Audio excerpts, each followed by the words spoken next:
Good afternoon. My name is Pete Saronis with Dots and Bridges, and I am super honored and excited today to be with my guests, Stephen, Stefan, and Ron. We're going to talk about a very compelling topic today that touches the energy sector, touches telecommunications. Hopefully, we educate, inform, and enlighten a bit. Shout out to Anterix and, of course, Energy Central. Energy Central is a platform for the electric power industry, the professionals and stakeholders that it's driven to help that educational, informational enlightenment, if you will, in a collaborative manner. So Energy Central doing great things, a leading organization and leading organization itself, where we want to, and through Energy Central, help folks who might just be watching learn a few things about, why the energy sector is so complex, how to advance knowledge share for the benefit of the industry, and frankly, help industry do their jobs more effectively, efficiently, with modernization and transformation as objectives. So please, if you're interested more, Energy Central has a community of over 200,000 registered members, a great forum to engage. And again, shout out to Energy Central for being a part of today's Industry Insights episode. And with that, I'm going to frame the discussion before I get in and talk a bit about our esteemed guests. Folks, I spent 25 years in the federal government. I was a cabinet level chief technology officer, and I spent the last 8 years at the Department of Energy, where I had the opportunity and gift, frankly, of working with the academic, the industry, and the government sectors.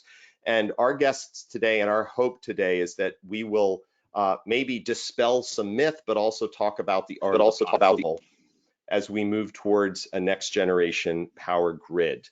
So in the last year, as we all know, we've been living in this world of a pandemic, a COVID-19 environment, which has forced us to work remote, to communicate through virtual communications. And a big part of today's discussion, which is, COVID's impacting our energy sector, the utility sector. We hope to share some of the opportunity that has presented itself to our world, to humanity. So with that, we are very fortunate to have Stefan Bilodeau, Dr. Stefan, that is, Chairman and Chief Technology Officer at NovaCab, Mr. Stephen J. Callahan, Executive Vice President and Chief Marketing Officer at GridBright, and some other incredible stops along his professional journey, and Ron, rhymes with Chopra, or rhymes with Deborah, Chopra. Look, I screwed that one up, Ronnie. Jersey guy that he is, VP, Vice President of Grid Modernization at Anterix. These are the folks that you'll want to Google, look up on LinkedIn, and read about their incredible pedigrees. I'm going to brag a bit, as I mentioned. Stefan, Chairman and CTO at NovaCab, professional engineer, more than 20 years, PhD in energy and advanced thermodynamics. I mention that because I really don't know how to explain thermodynamics to anyone other than I went out and found a pretty good example, and it was pretty cool when it was described to me the way it was, about a pot of water being heated through my gas stove, and then it causes the water to go from a state to another state. And I was like, well, I get thermodynamics now. So that was a Pete Saronis version. But Stefan also founded 2 power and energy related clean tech organizations, worked extensively in energy storage, knows how power is generated, knows how AI plays into that, AI and the innovation component of sustainable energy resources. He previously worked for GM, General Motors, and Hydro-Quebec, one of the 5 largest utilities in North America. So Stefan, we're excited to have you. Stephen Callahan, as I mentioned, Executive Vice President for Grid Modernization. He's also a Chief Marketing Officer, which is a great balance, telling the story, turning the complex into the clear.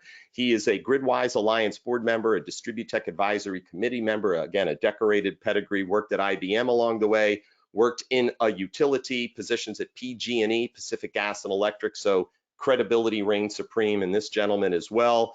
He also is a mechanical engineer and a physics kind of guy, just like Stefan, and that's awfully exciting because you've got some smart people here to explain things in simple manner. And not to close it out, but Ron Chopra, VP of Grid Modernization, a term you're going to become very familiar with today.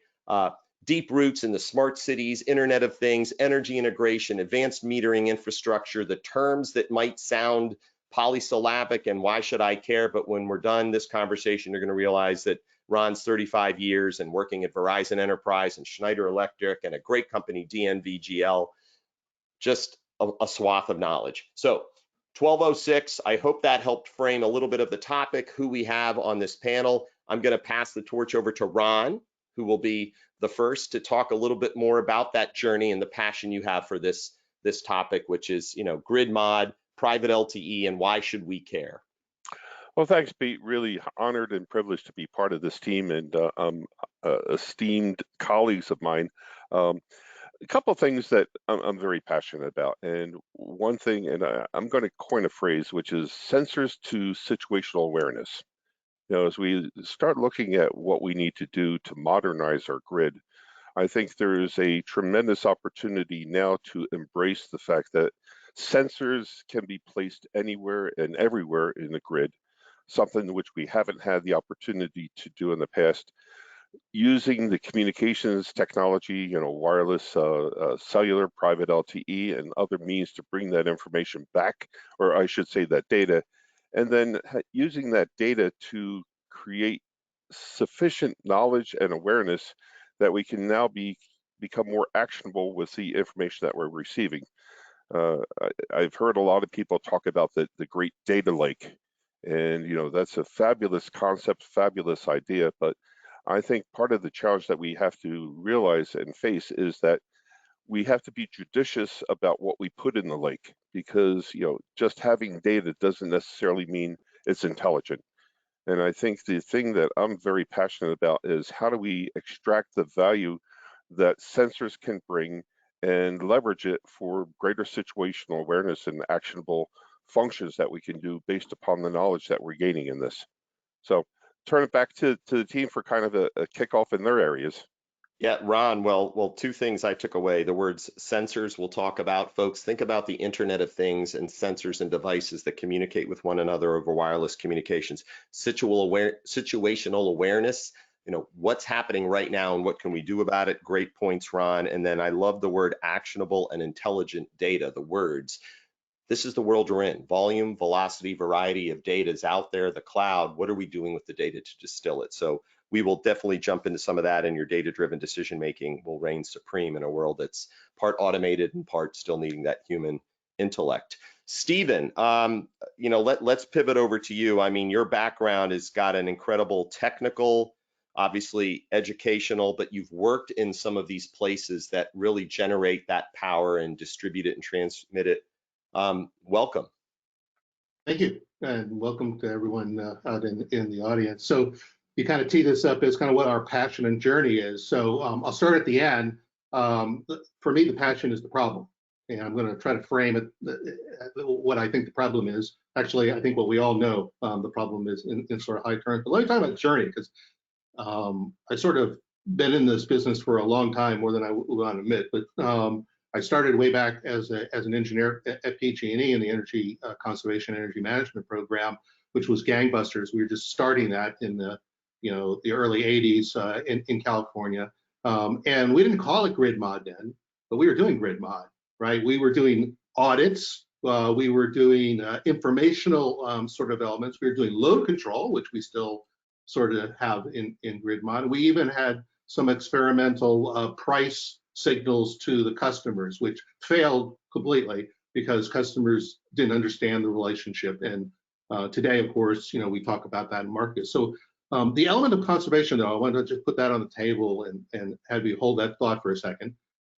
So I did that for a number of years, had a nice, colorful career, left, went into consulting and started building independent system operators and RTOs all across the world at Cooper and Lybrand. Started Cal ISO, was involved in the Canadian work and some other international work. And what we were doing there was creating the markets, right? Creating the underlying markets that are one of the enablers to making grid mod work, kind of the oil and whatnot. That got done. We built them all. There wasn't much to do. So almost all the consultants in that business went to AMI, right? So I moved over and spent a number of years at PricewaterhouseCoopers implementing AMI all over the place, some of the early implementations. And what was important then, and certainly has some sensor relationship as Ron pulled up, but we were basically democratizing the grid. right? We're basically moving out to the edge and basically bringing that customer inside the perimeter of the utility. And that perimeter is growing today, continues to grow with DERs, and it will continue. But that was really the first wave of that.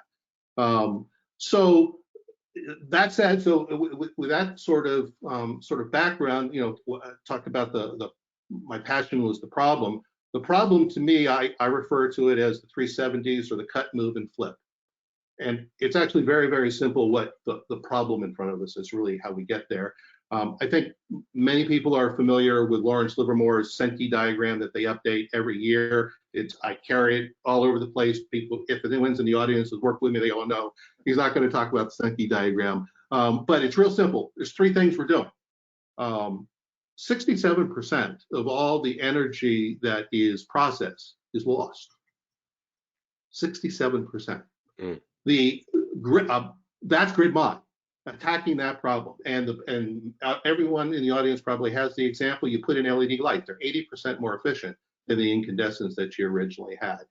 So we have to attack the behavioral usage. That's a technology issue and a usage problem. So I would say, my early days in conservation, that's why I said I was doing grid mod. The move, everyone knows what the move is, right? The move is to move 28% of the energy we use in a year and electrify it, in mostly transportation, and come off petroleum. That's a huge move. That's a doubling, or almost a doubling of the electrical energy that has to be produced. And then the third one is the flip. You're doing all that, and you're going to flip the entire supply chain of the electric production to renewables, intermittent sort of technologies. So cut, move, flip. That's the dilemma. And to do that with equity, when we talk globally, so I have a lot of global experience. We don't talk about that in the United States, but you have an equity issue here too. That it's not sustainability is not, it's necessary but not sufficient. System stability, system security, and access to affordable energy is an issue at the same time, and of course that's referred to as the energy trilemma. So that's a big problem. It's a great problem to work on. It's a great problem to work on the beginning of your career. It's a great problem to work on at the end of your career. Well, thank you. That was a lot, and I love it because it's sort of the kitchen sink of areas we're going to go. And you actually mentioned a few terms. I'm going to put them out there. Acronyms: AMI, Advanced Metering Infrastructure folks, RTOs, Regional Transmission Organizations. These are the folks that actually are parts of the grid that help manage the transmission of electricity. Just FYI, Right. occasionally we like. Yep. Yes, absolutely. So again, and our audience, please, dhs.gov is an incredible website, www. that is, where you can learn about critical infrastructure sectors, one of which is energy, the 16 that are vital to our humanity. It's a great resource. It's a government website. It's phenomenal. It's publicly available. Also, the national critical functions are mentioned there, and those are the 55 functions that government, industry, and other stakeholders, some of that have been mentioned today, like the RTOs and the groups like FERC and NERC that are part of this discussion. So thank you, Stephen, for that, for framing. And then to come over to Dr. Stefan, who, thermodynamics aside, working up in Canada, brings so much to the table. And I hope, Stefan, that you can build off some of this and maybe mention, as we get into this, a little bit of your journey and how you see this integration of the grid, as one of your passions, becoming a 21st century grid. Thank you, Pete. So it's a real pleasure to be with you on the panel today. That's really an honor to me to be there. I just want to highlight a couple of things why I in my early career started to work in the energy sector. So I'm a mechanical engineering by trade, but went to my PhDs later on. So it was not necessarily because I was working as a trainee for Hydro-Quebec and then working for General Motors. It's just when I realized essentially that energy was at the fabric of the society, essentially. It was behind so many things in our day life, so it was so important. Anyway, you'll see just what happened in Texas in the last 36 hours, essentially what stopped was not only the electric supply, but even the life of the persons in the area. Everything is stopped right now because of the electric supply.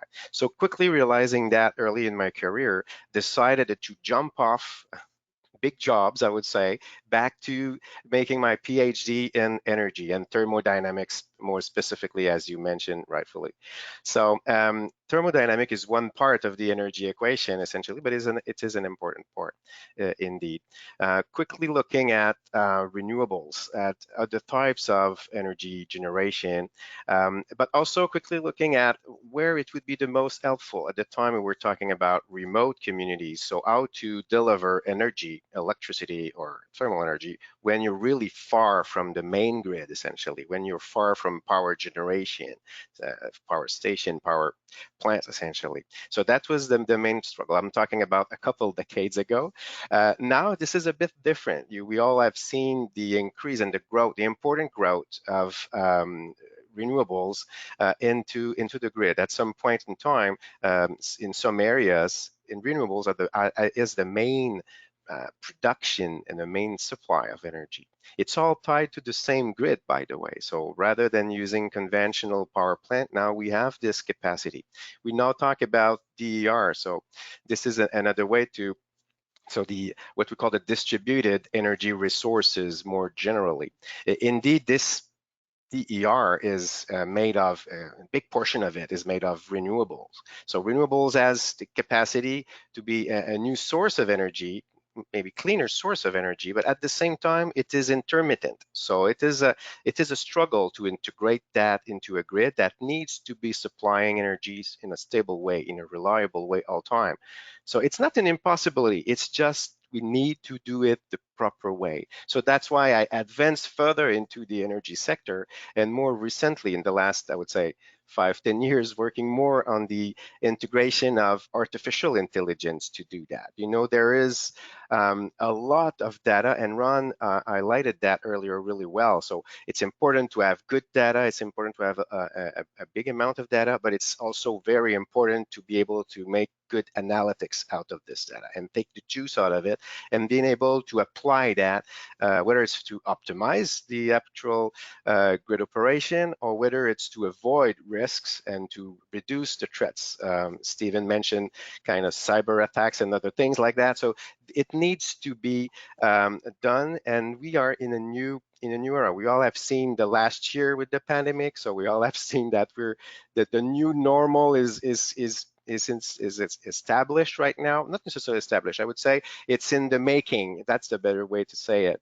So and this will ask for a lot of analytics in the coming months and years. So anyway, I just don't want to highlight all the things that I would like to talk, but these are the main items that led me to the energy sector, but as well kept me in, I would say, for the last 20 more years.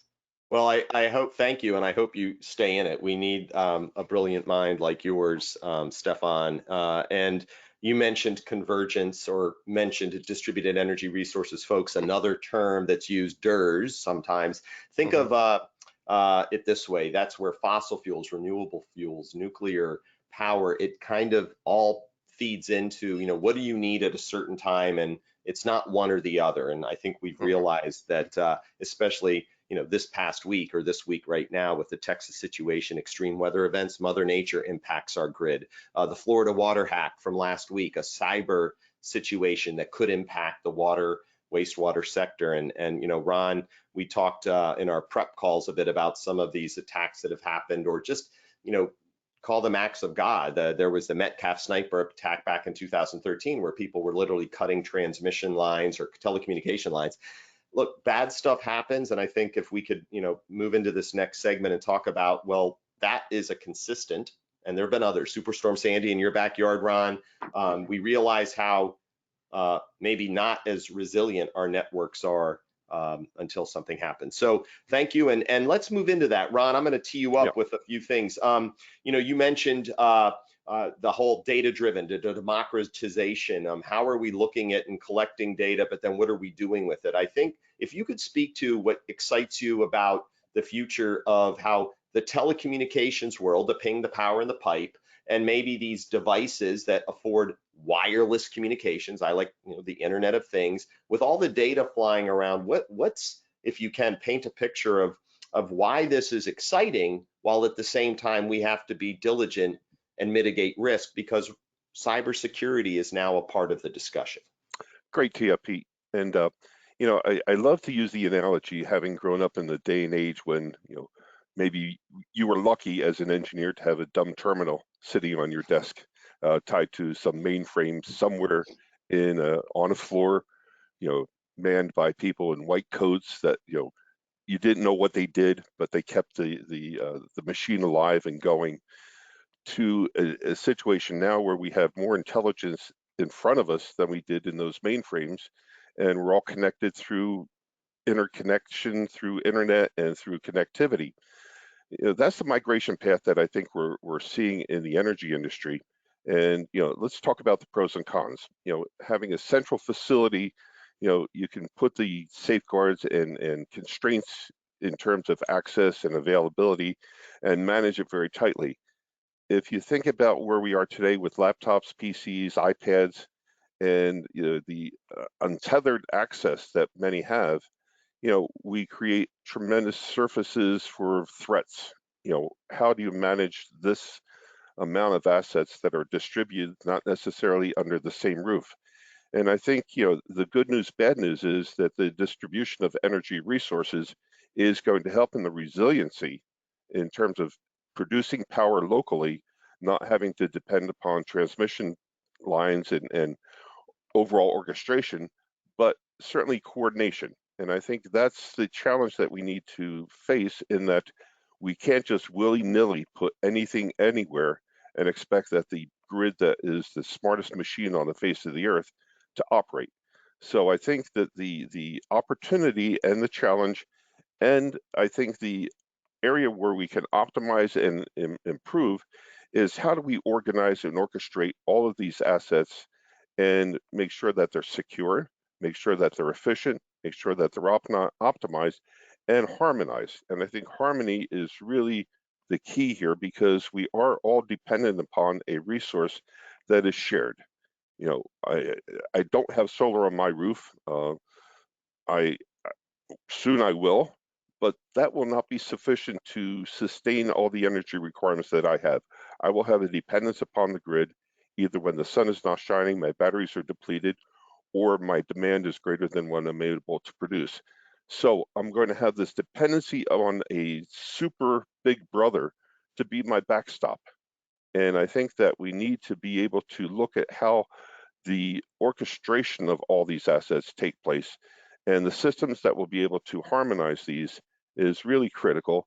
And back to my point that I made earlier, this is going to be enabled by interconnectedness, communication systems, and intelligence around that, along with the protection that we need to ensure the integrity of these assets.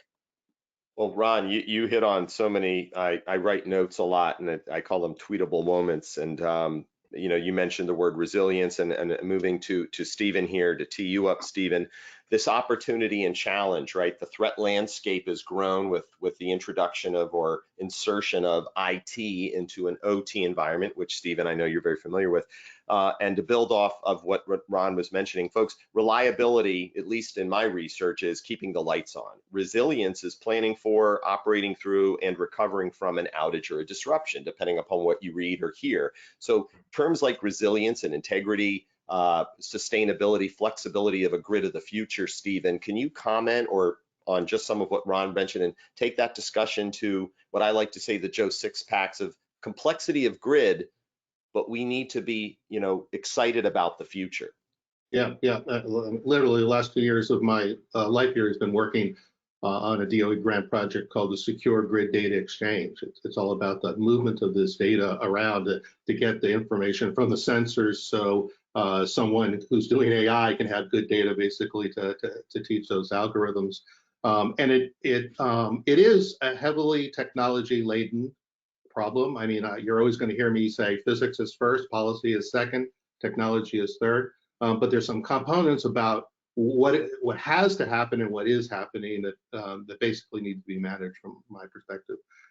So if you're exchanging this data, the first is the cat's out of the bag.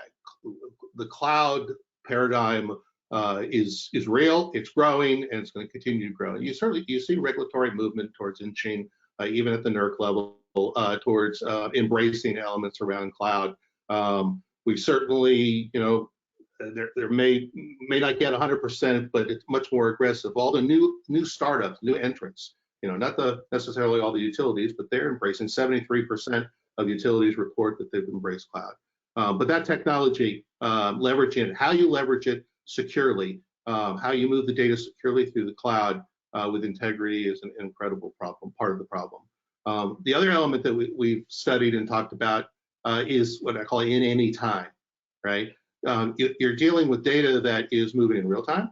You're dealing with data that is moving before balance and after balance. You have people-to-people exchange, you have machine-to-machine, machine-to-person exchange. You have all these elements of time that have to be integrated in the exchange across. And then to your IT/OT point, which I've written about, is IT/OT is actually sort of yesterday, right? It's a real issue.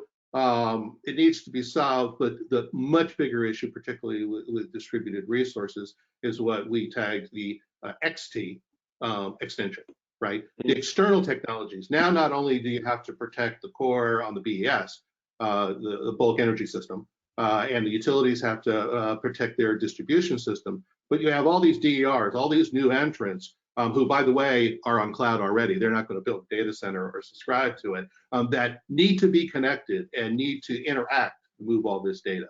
That is a order of magnitude explosion in terms of numbers and potentially the threat surface. So, and again, you did see it, in Florida. The Florida attack was actually pretty dirt simple, right? And the irony of that, I'm sure everyone's read on it, so I won't recant it in detail. I think the biggest irony of it was that was a security failure that a human caught, right? It was the guy in there who said, that's strange, and and reversed it. And I think that's kind of an important thing to keep, even though, in my IBM days, we did a lot of AI stuff.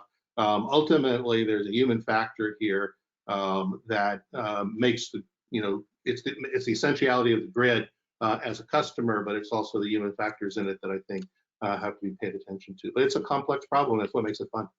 Yeah, no, and again, Stephen, I took down the words physics, policy, and technology is not really the problem, right? We like to throw stones at it, but I love what you just said about that human in the loop, which is, we want that. We're not a world of machines yet, but they are playing a part. So thank you, and let's build off of that. Moving over to Stefan. Stefan, I see and I know, and I've heard, right, in talking with you, that this world that's changing, yes, the energy sector, and I do, again, want to give a shout out to Energy Central, because it's energycentral.com, and you can go and read about and pull resources down, a great place to learn and associate with stakeholders like the three that we have here who are amazing.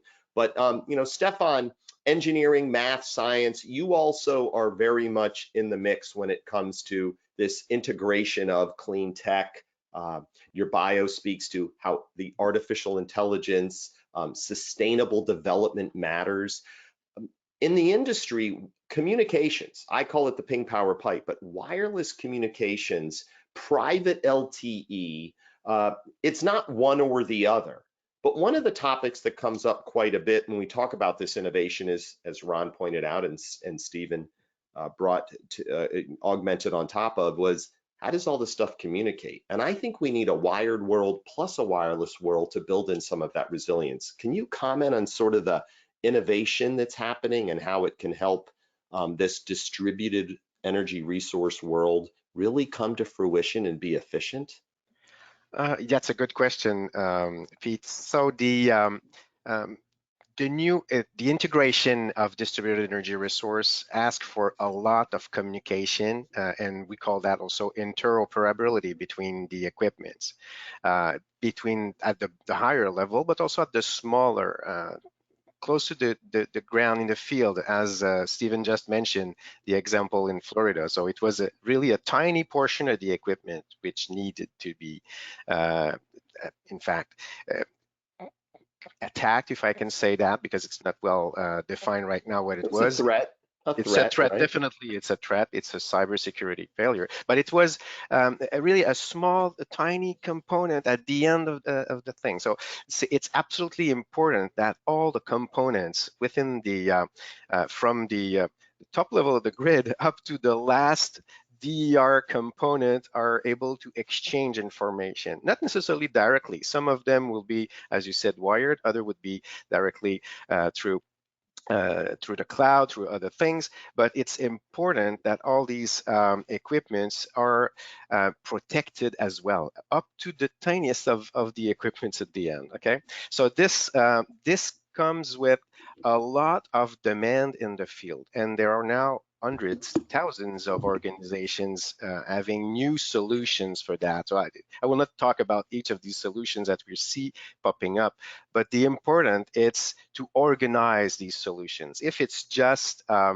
I would say a bar open of solutions for the communication in the field, will have more and more threats that will materialize. So it's important, and Stephen highlighted that. So it's important that policies and that regulation and things be organized, because that will be the Far West soon. And that's because the need is there. You need to understand that customers are asking for that. So they're putting pressure on the utilities, they're putting pressure on the suppliers to get new equipment in the field. And it's absolutely important that will be organized correctly, because it's these things are important. So DER, so distributed energy resource, it's there to stay. It's there to grow.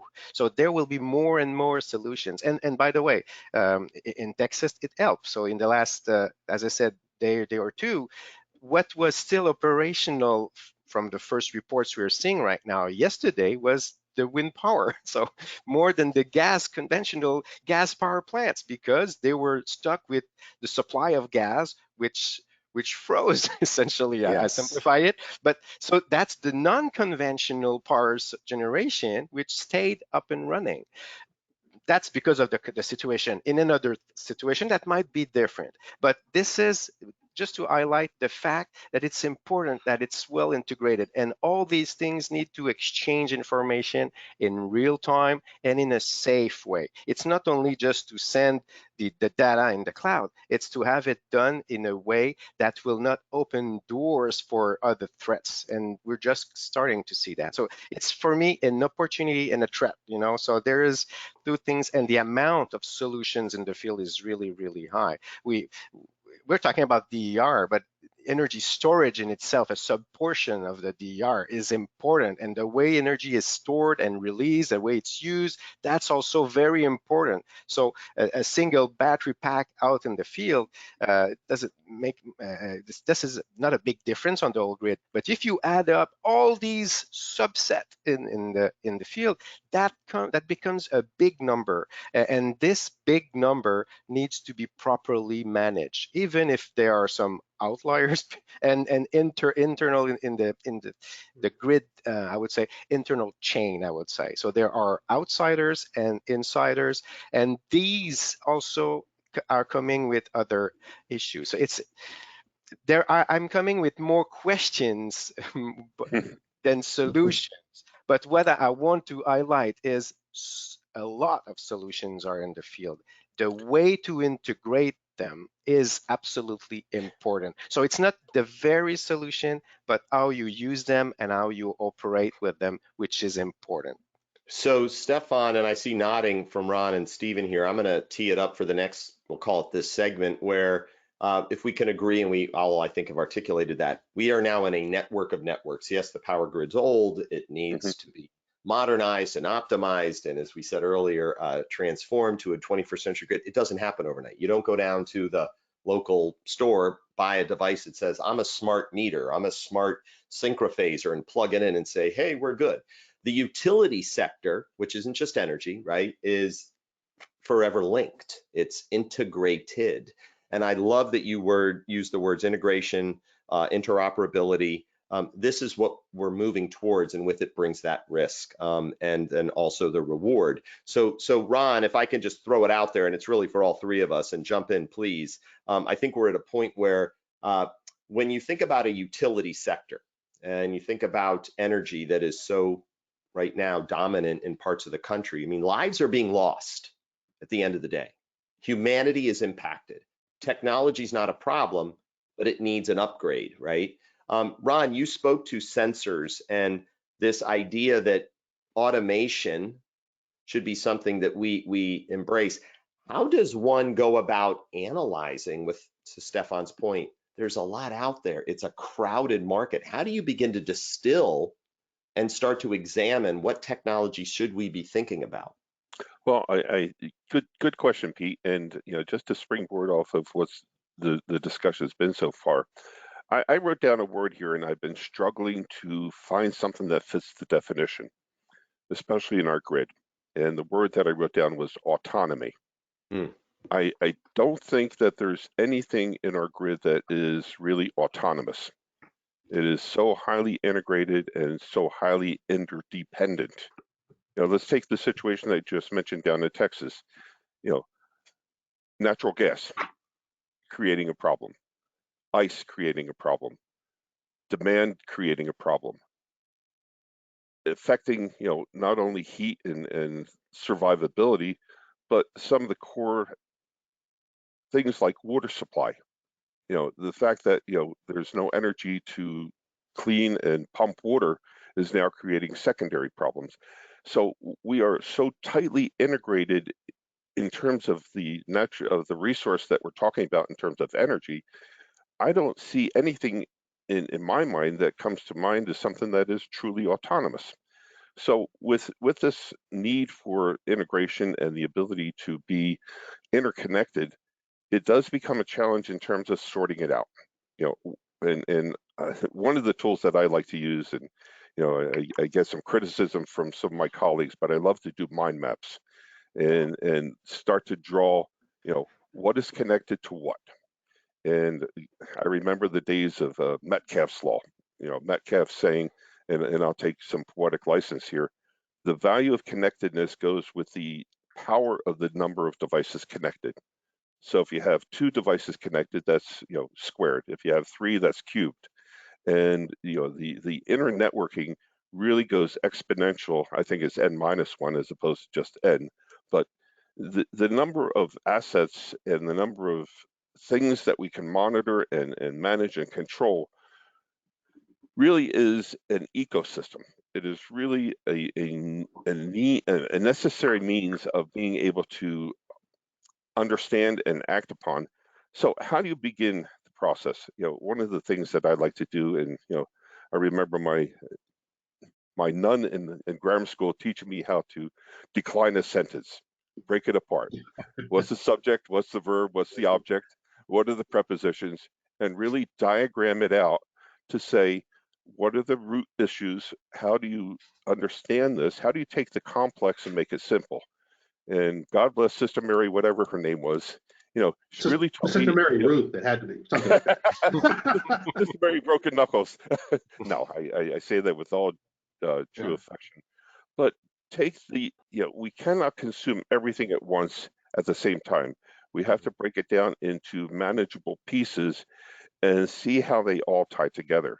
So my suggestion to your question of how do we begin the analysis, one might start at the root and say, what am I trying to measure? How am I going to get this measurement into a back office? What am I going to do with this information? How is this information shared?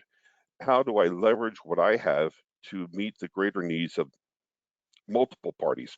And let's take, for instance, we've talked about smart metering, AMI. Back in the days of ARRA, smart metering was put out there to essentially provide the means to remotely read meters to allow consumers to see the information with regard to consumption. So it was very much centric around data acquisition, data presentment. We've now migrated to a point where the data acquisition goes beyond just the meter and the consumption data. Is the voltage, it's the outage, it's all the other attributes that the meter can provide, because the meter is not just a consumption measuring device, it is an edge sensor that can provide tremendous value to many, many parties.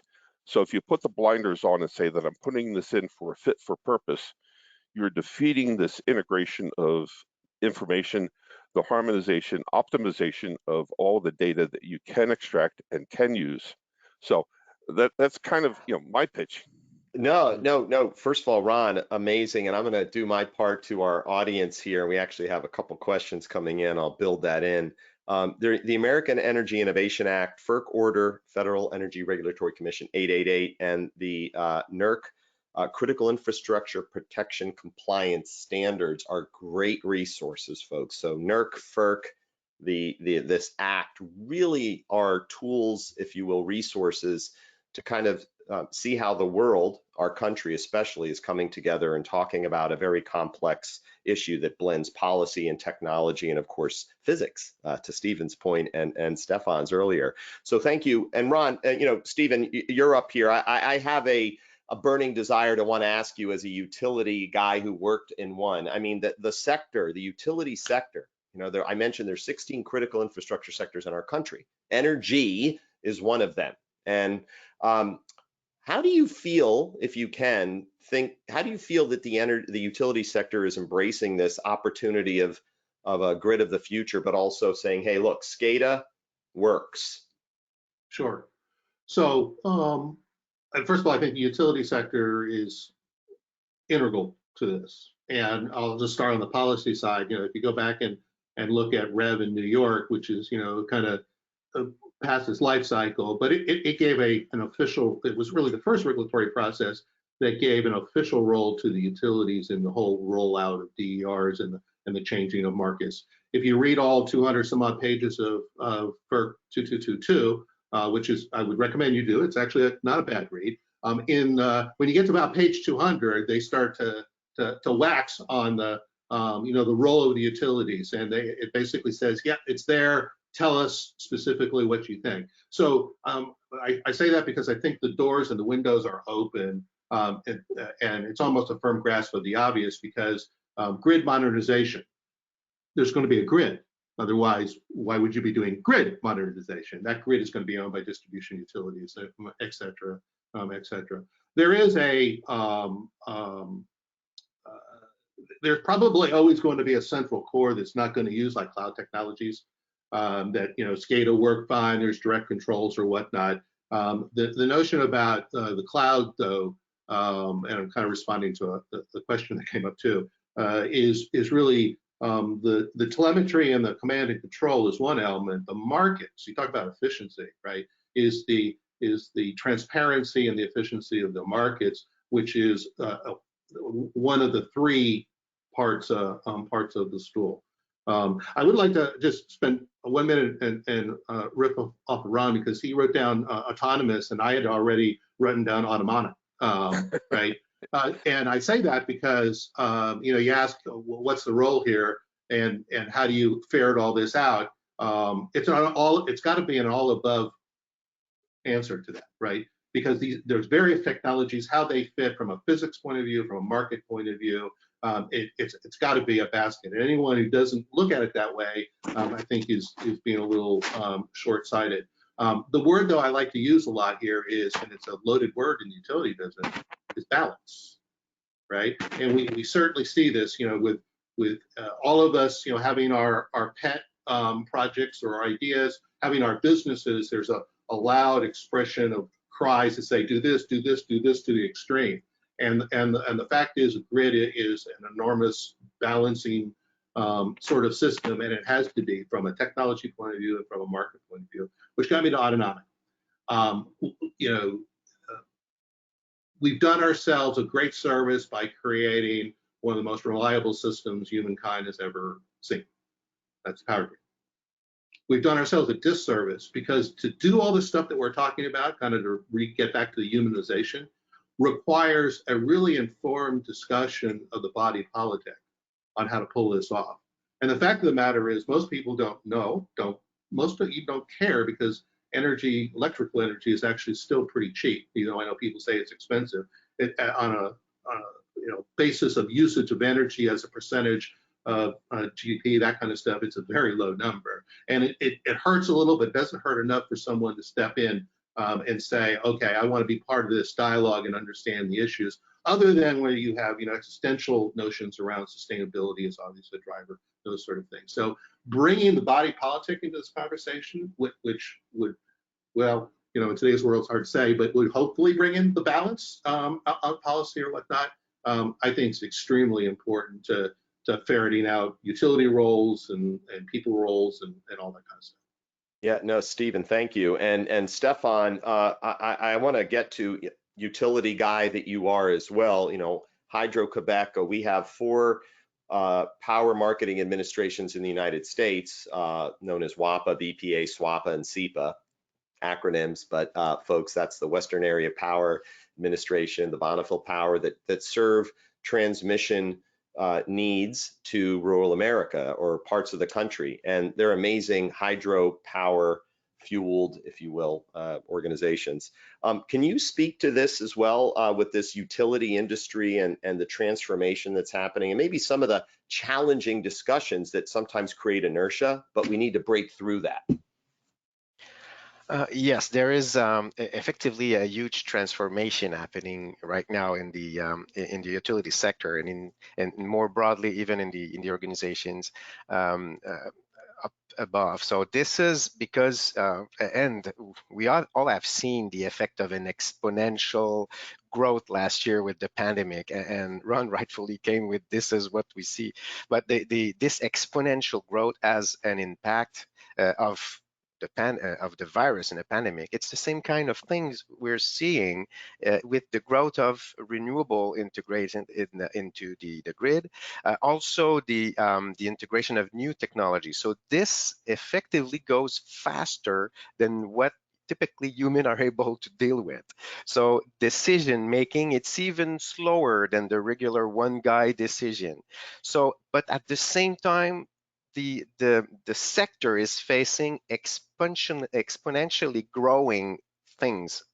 The distributed energy resource is one, renewable in general, energy storage, but also whatever is on the digitalization side as well. So this is kind of 2 threats, but also 2 opportunities that needs to be integrated. And this in terms leads to the third one, because I see 3 opportunities or threat, because it's depending on how we deal with them for the grid. The third one is the resilience, and you defined that earlier in this discussion. So resilience of the grid is absolutely important because of storms, whether it's a winter storm or a fires, I should say, like we were seeing in California last year, or whether it's a hurricane or whatever on the East Coast. So all these are hitting the grid, and grids, I should say. And typically in North America, the grid has been built in the 50s, 60s, 70s. So, and the initial design of this grid was for a 50 plus years of operation. If you do your math, 50 years plus 1950, 1960, it means that we're borrowing time on the general grid right now. So definitely there has been a lot of updates, improvement, addition to the grid, but still there are old portion of this grid, and if we want to make sure that resilience improves and is not reducing, because just 5 years ago, the numbers on the power outage in the US, which were evaluated, was leading to something like 4 hours per person of power outage a year. The last one, which was released last year, which was for 2019, so in 2020 for the year before, was saying that it's now 4.7 hours a year per person, so per connected, I would say, person. So this is, in fact, it's getting worse. It's not improving. So even if it's not, we're not talking about hundreds of hours, we're talking about almost 20% degradation in the last 3-4 years. So definitely the grid need to be optimized, the need to be improved in terms of its resilience, and also it needs to be integrating the exponentially growing things at the same time. That is a huge, huge challenge for all these operators and the grid and the utilities as well. So this is a challenge, but also it's an opportunity because as we've seen with the pandemic, this exponential virus growing into the communities was at the same time leading to an acceleration on the scientific and technical sector. And the society, the scientific technological society, went with a vaccine in less than a year. It never happened in human history. So I think we can see the same kind of pattern in the grid sector, and that's important that all the stakeholders, up to the regulators, being able and being equipped to react more quickly. And that's where we are right now. We're at the onset of a big transformation in the grid, and it's time to make it. I was just mentioning the 50s, 60s, 70s infrastructure. It's needed that it is kind of renewed right now.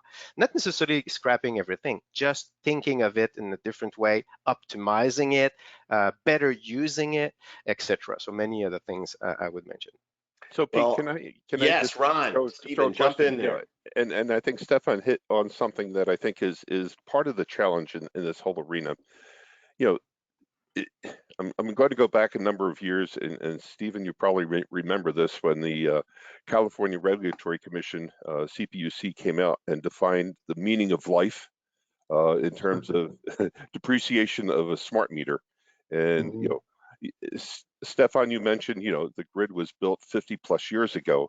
You know, part of the challenge that I see is, you know, how do we blend and balance flexibility and adaptability versus some of the policies that have been in place in terms of return on asset and some of the financial things that you know, kind of govern the innovation that we desperately need in our space.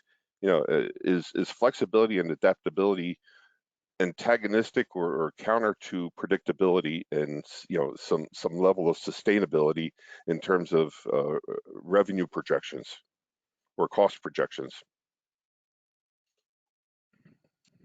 Yeah, I mean, I think I agree with everything that's been said. I mean, it's a colossal challenge, and I agree it's a colossal opportunity. And you know, in some respects, we're victims of our society. It's not until you have something like happens in Texas or Florida or a wildfire before everyone says, "Ooh, we need to do something here." And you know, this is an engineering problem. It's a political problem. It's an economic problem, and probably other isms that I could throw in there. It's even to what you started, you know, started the whole session on is, you know, that we are the one industry that all other designated industries rely on. Period.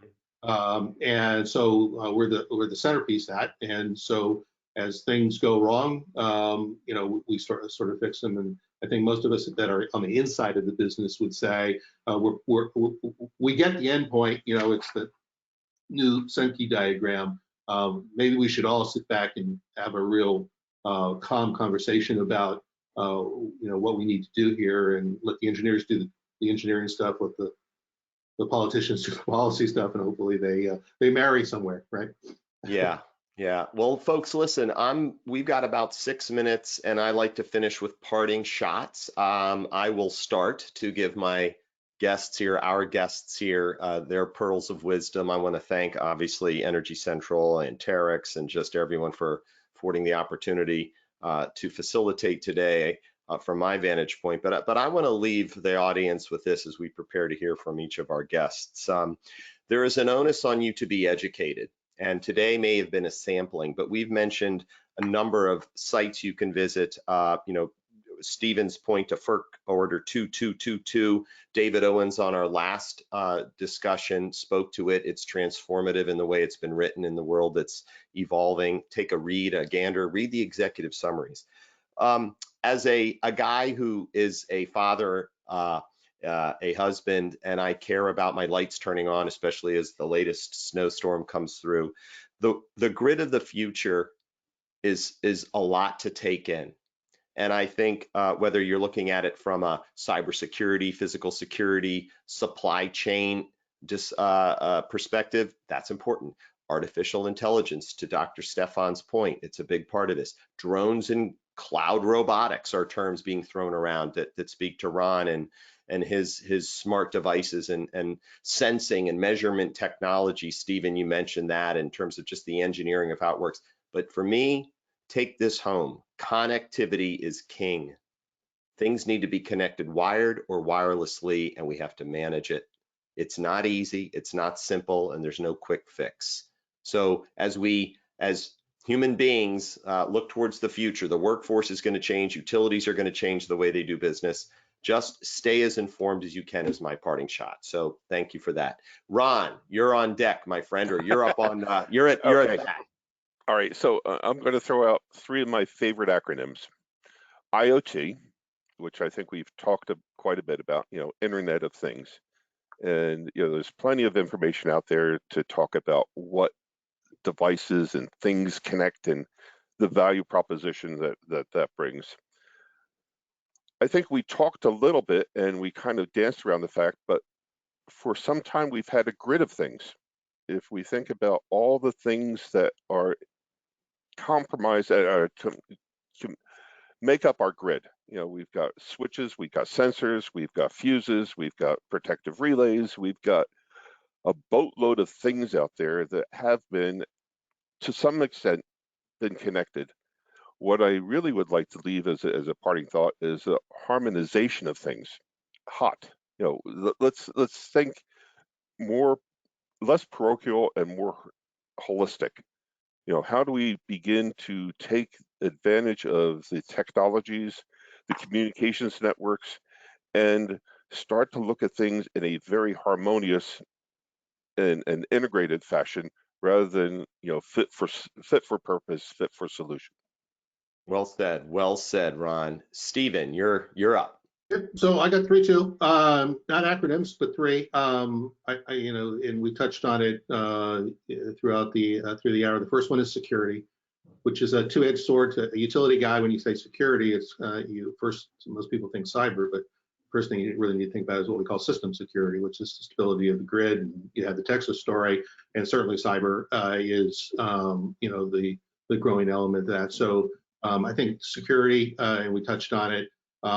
The second is equity. I think we're hearing that in our personal lives a lot in the United States. That drumbeat as it relates to the transformation of the grid, I think is going to increase, because we're now pulling on the purse strings and how people use something that's as essential as energy. So I think that's an interesting topic in itself to think about, and it's important because it's part of the equation. And then the third one that we didn't really talk a lot about, and maybe this might suggest it's a topic for another seminar like this, but if anyone saw 60 Minutes, Bill Gates was on, and he was talking about this issue, and he came home with an answer which I don't always agree with everything he says, but this one I totally agree with, is to do what we're talking about doing requires innovation. And the innovation is out there. A lot of companies are working on the things that need to be addressed. But we talk about policy and we talk about all these things reconnected and whatnot. But to get to the end game that we want to in the latter part of this century, we're still going to have to see some innovations. And you see that recognition starting to grow, which is good. And as people embrace that, I think we'll actually have even more fun toys to play with. Absolutely. Thank you, Stephen. Dr. Stefan, bring us home. Yes, just a couple items since we're close to the end. So I would start with a good integration of the distributed energy resources. I think it's an optimization that we're looking for, not just adding items, but using them properly. So that's the first thing I would retain. And I'm pretty optimistic. There is an exponential growth, as I've mentioned, but there is an awakening in the oil industry that it is important and it's here to stay. Second thing is on the resilience side. So I was mentioning the grid gets old, but not only this old thing, it's also the cyber security things, which is important. So resilience needs to be everywhere in the discussions around the grid. So it needs to be important every time. And then the third item I would mention is transformation.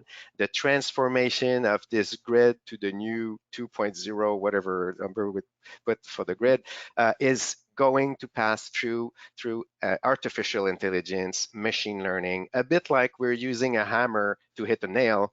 We'll not try to use our own brain alone to calculate the huge amount of data that will be needed. So we need to have a hammer, and this hammer is the artificial intelligence, and more specifically, the machine learning that needs to be more and more used in the industry. Machine learning is the real intelligence between, that's the algorithm that helps understand what you're seeing. You're collecting a lot of data, you're collecting a lot of numbers, but machine learning is able to learn. But this is always with the human factor in mind, and it was rightfully said by Stephen earlier. So human factor is always important, and in machine learning especially. So on top of that, that will lead for a big adaptation of the grid towards this new version of the grid. And I'm pretty optimistic because tools are there, technology are there as well, and it's just to put that in place correctly. So we're at the onset of this.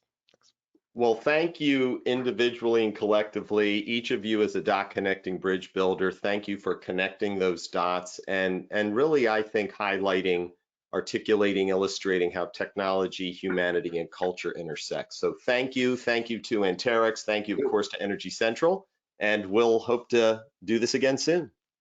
All right, thank you. Be safe.